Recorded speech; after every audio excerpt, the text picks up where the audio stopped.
Row where you got blockers out in front. It's a walk-in touchdown for Henry. Second quarter game tied right here. Outside run.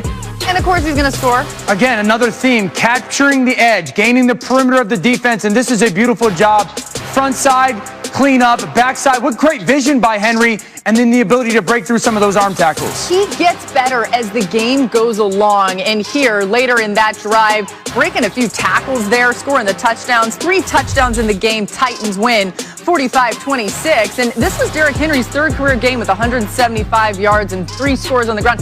Hey, by the way, only Jim Brown and LaDainian Tomlinson have had more, and since Ryan Tannehill took over Week 7 last season, Henry's led the league in almost every rushing category, including yards before and after contact. With the win, by the way, our Football Power Index gives the Titans an 88% chance to take the AFC South. Huge, crucial win for them. Dan, what do you think about this Titans rushing attack? I mean, you either feel pressure or you apply pressure. And this is an offense, while they're not this juggernaut throwing the ball, they apply pressure with their run game. And that's why I love them so much. Look at front side. To be good front side, you got to have a hat on a hat, and you got to capture leverage. Get inside those defenders. That's great.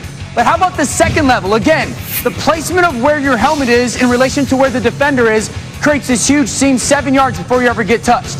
Now, you got to be good on the front side, great on the backside in the run game. Motion your tight end to a fullback position. Pressure's going to come off the slot.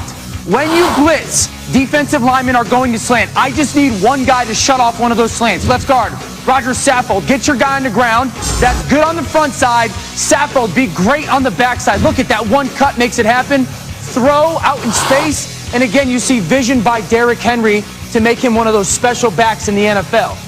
I said it before, you either feel pressure or you apply pressure.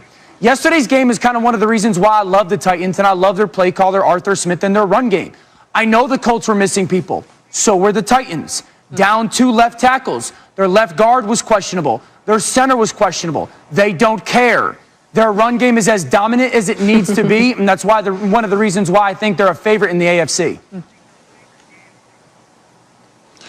Yeah, you can go crazy when you got a cyborg at running back. And 2, let me mention this before I talk more about Derrick Henry. DeForest Buckner is not getting paid enough, and Danico Autry being out was huge in this game.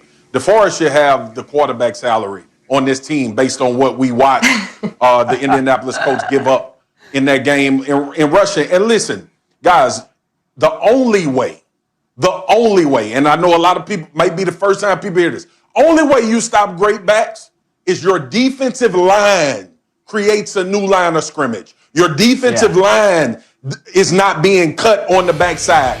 Athletic defensive linemen are more important to stopping the run than anything in football.